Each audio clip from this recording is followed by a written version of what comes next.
Are the Cavs the new Warriors? No one is paying enough attention to this team, and yet right now they're on a 72-win pace.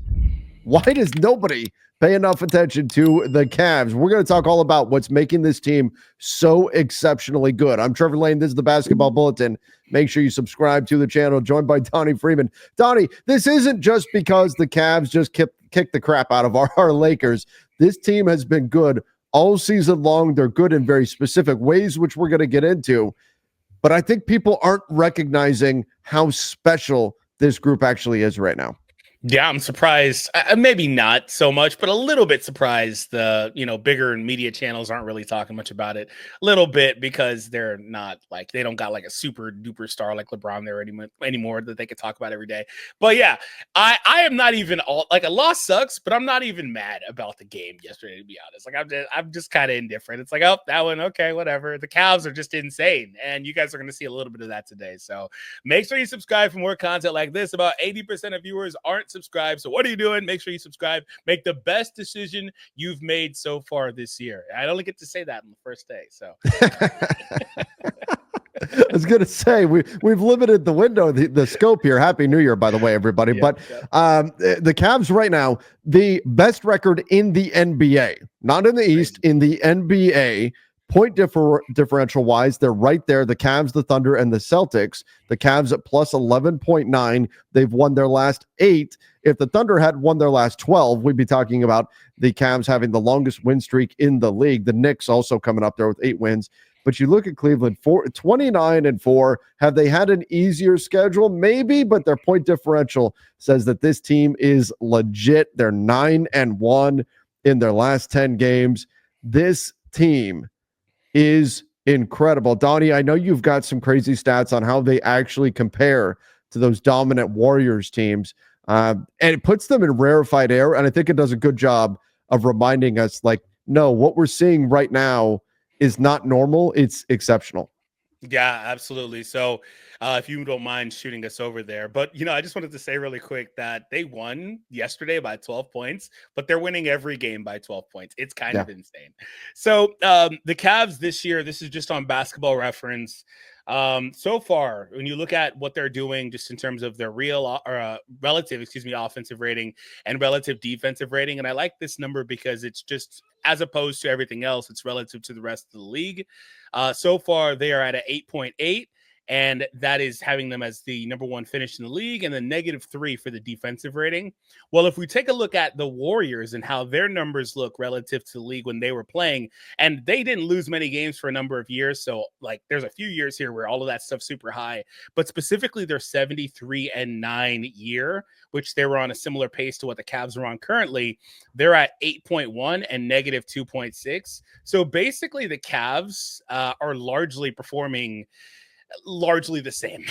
It's kind of insane the way that this all looks, again, relative to the rest of the league for the numbers that they have. Obviously, the numbers have spiked. Offensive rating is at 122 now versus 115, which is kind of crazy too. Defensive rating as well has gone up to from 103.8 all the way to 110. Again, that's just how the game is today. But yeah, the Cavs, I think, I'm not sure if they hit 72-3 wins, but they're absolutely on pace to do that. They're playing incredible basketball. Now, if we look at over at Tankathon, you've got this team. They do have the 9th most difficult remaining strength of schedule. So maybe that could be a factor for them. They haven't played Boston. They've got to play the Knicks 3 times. They have to play the Thunder twice. They don't have a particularly easy schedule remaining here for an Eastern Conference team specifically to be up high in the strength of schedule is pretty difficult. And so they do have a tough schedule from here on out that they're going to have to deal with. But again, they're playing the game at an incredible level. And so when I look right now, they're a plus 1,000 to win the championship. They are tied with the Knicks in that regard. The Celtics are a plus 250. The Thunder are plus 325. And I don't think this team actually has a gap between the Celtics and the Thunder. I think they are right there in that mix. We'll see when they take those teams on head-to-head. Those are going to be some really interesting matchups. But again, plus 1,000 for Cleveland to win the whole thing. They're getting a bit of a discount there compared to OKC and Boston, even though right now the Cavs are outperforming both of those teams record-wise. So I think that's something to keep an eye on here. But what is it exactly that makes this Cavs team so good? Well, we talk a lot right now about winning in the margins. That's exactly what the Cavs are doing. They're number one in the NBA in offensive rating. Defensively, they're good enough. They're eighth. If you're top 10 defensively and you are a number one offense, that is a true championship contender. They're number two in the NBA in net rating. And Donnie, we saw it against the Lakers. The way they are able to score the ball, particularly from three, their efficiency from three is absurd. 41% from deep, and the next closest as a team, and the next closest is 39%. That's crazy. Unreal. 2% better than the next closest team at number one on 40 attempts per game is ridiculous. Right? That's insane. Do you think is this perhaps why there's a discount right now on the Cavs winning the whole thing? Do you think that people just don't buy that they can continue doing this? I mean, maybe. I really just think it's more like I was talking about earlier with the big market, big name thing. Like they're just going to gravitate to other teams when it comes to that type of thing, in my opinion, than they will the Cavs for a multitude of reasons, right? And so I think that the Thunder, people are expecting them to go all the way. They're running away with the West, which you could argue is a harder conference. So I think there's more there. And then you look at Boston, they're the defending champions. So like for the Cavs, they came out of nowhere. Nobody expected this. Like you may have expected them to be a top 3-4 seed, but you didn't expect this, where they're 5-6 games better than Boston, things like that. So I think it's probably a little bit more of that. But I mean, 40 attempts and 40%, I'm not sure that is sustainable, but I don't expect it to fall off heavily. Like if it falls off, maybe it goes to like 38. I don't really expect a huge dip. Well, I mean, take a look at this. This is why I think there is sustainability to it. So Donovan Mitchell, boy. Yeah, right. Donovan Mitchell, 9 attempts per game, but 42%. Okay, we know he can shoot. And he's getting good looks. He's getting open looks. Darius Garland, 43%. That's high, but he's a good shooter. But then here's the thing. You got Sam Merrill coming in shooting. He's only shooting 35%. He could actually shoot better than that. George Niang shooting 38%. That's right about where you would expect him to be there. But then you look at Max Strus. Now you may look at this. You may say, well, you know what? A player like Evan Mobley. Evan Mobley, is he really a 43% three-point shooter? No, probably not. But guess what? Max Strus is not really a 33% three-point shooter. We know that. So even if there is regression that hits Mobley, Max Strus is a higher volume guy, and his percentages actually may go up as the season goes on. So I think it may, if it drops, it's only a little bit, like you said, because Strus, I think there is upside. There is ceiling here for him to actually improve, even if some of the other guys do cool off a little bit. I don't know if they'll be 2% better than everybody else all season, but I don't think it's crazy for them to finish the season as having the best three-point percentage in the league. And Donnie, it's not just that. It's the way they take care of basketball and take care of the basketball and their shot volume that is really allowing them to capitalize on these insane percentages. Yeah, absolutely. Now you talk about like Strus potentially getting better and stuff like that. I want to say that you could also say the opposite could happen because Okoro and LeVert are shooting 49 and 47%. Like I don't know that they're 50% shooter there for Okoro. He's not played all the games, but he's played a good bit at 23. LeVert's 47 on 4 attempts. So I think that could happen. But either way, I mean, I'm not sure that they'll sustain that number, but being towards the top of the list in general is all that they truly need, because that's not the only reason, like you were saying, that they're just extremely good. So they're able to take care of the ball. They're able to score a multitude of ways. They're third in turnovers. My God. Turnovers. This is their superpower, right? They're shooting threes at an insane rate, but they're third in turnovers. And watch what happens here when we go look at what they're doing to their opponents. When we look at what happens with their opponents and their opponents' turnovers. Number one. The Cavs, 7th in the NBA in opponents' turnovers. So they don't turn the ball over, and they turn you over a bunch.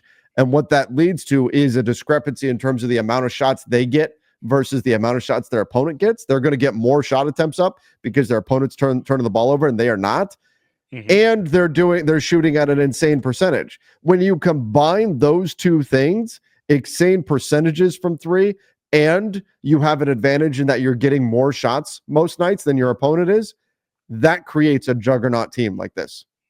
Are they just leading in just general field goal percentage as well too? It looks like they might be. They are. Yeah, they just make all their shots. Pretty much what it is. How, Where are they at in assists? They're like how top crazy is 3 in that? assists, probably. They're fifth in the NBA in 3-point attempts, and yet they're the number 1 in field goal percentage.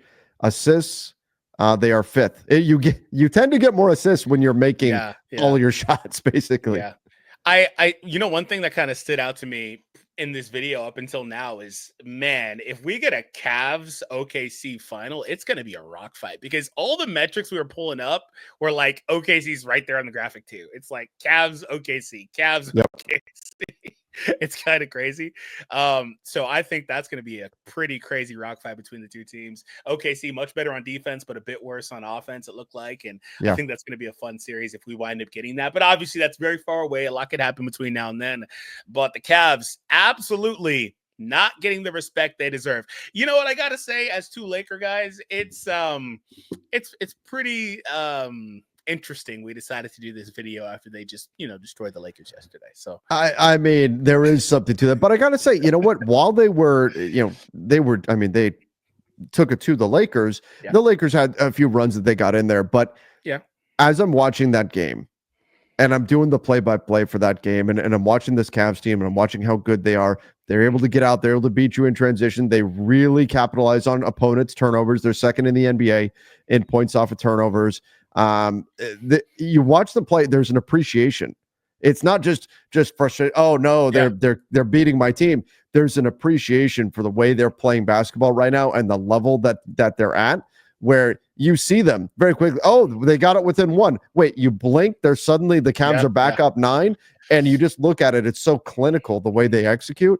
Mm-hmm. You can only just sit back and say, damn, they are really, really good. Yeah, if you're not, and I thought the Lakers yesterday just on that game generated a lot of really good looks. They couldn't hit them. But if you're not going to hit those, and you're not going to win the offensive rebounding battle, the free throw battle is not going to be a big disparity, then you're just not going to beat the Cavs. And that's not a Laker only thing. That's like for most of the league. You're just not going to win that matchup if you're not going to have one of those things swing in your favor. They take so many threes. They're good on the glass. Like it's pretty tough to beat this team. So I think this is a trend we can expect going forward. But Trev, I wanted to ask you and ask everyone watching, everyone, of course, comment down below. What do you think their final win total will be, Trev? I don't think they get to 72. Okay. But I'm going to say they get to 69, which is nice. Oh my God. I was thinking it's the actual number I think they can get to, but you know. All right. Yeah, there's a little bit of added meaning there. Anyway, I thought 65 would be a good number because I wonder if towards the end of the season, if they're still on that tour or rapid pace, they're going to be like, all right, let's just kind of sit some guys here or there, and obviously a lot can happen. Maybe injury happens. I'm not wishing for that, of course, knocking on wood, but a lot can happen, right? So like maybe things change a little bit, but if they're, I wonder if, let's say they get to the end of the season, they got a handful of games left, they're at that 68, 69 number. Do you think they try to push for the record? I don't think they should. We saw what happened with the Warriors when they pushed for the record, and then they ran out of gas in the playoffs. I don't think they should. I mean, a few other things happened, like Draymond getting all those texts prior got him suspended, and LeBron aggravated him to get in, right? I think if they're close, I think they're going to push for it. Yeah, if they're close, I think they're going to. I don't know if that will be the best for them to win a championship. Yeah. But I think if they're close, they won't be able to resist. I think they would push for it. I think they would do it. But like you said, I don't know that that's the best idea. Yeah. They've still got a handful of teams over there in the East that they would have to potentially match up with. And I don't know if that's the best idea, especially if other teams are taking the long-term approach and sitting some guys and getting ready for a playoff run. But regardless, again, we don't know if they get to that point, but I think this is, without cross-referencing it, the only team that we've seen be on this pace in a while. It feels like they're kind of running away with it. I say this, maybe OKC was on this kind of pace last year. I'm not sure, but it's kind of crazy what they're doing. And I think that they can definitely keep it going. Yeah, I think that this is sustainable as long as, see, they lost their one matchup with Boston, but they only lost by 3. Now, they did have to come back in that, but still, they lost their one matchup with Boston. As long as they don't run into the Hawks, apparently that is their Achilles heel. They have 2 of their 4 losses, 2 of them to the Atlanta Hawks, and they were back-to-back losses. They have not played lost home to a West team. They haven't lost to a West team. Nope. They lost to Miami, Atlanta, and Boston, and that is it so far on the season for the Cavs. Unbelievable. That's ridiculous. This it seems legit. It seems pretty legit.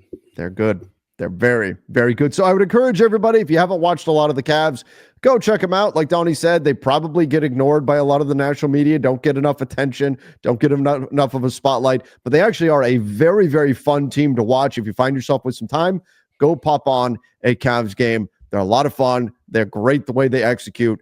And I don't think you regret giving a look at these Cavs. They're an exciting team that definitely deserves more of a spotlight. So glad we got to talk about them here. Make sure you guys check out our latest video about the Oklahoma City Thunder and how they could land Cam Johnson and how that could give them a leg up over the Cavs, over the Celtics, over everybody else that's in the mix. So go check that one out right now.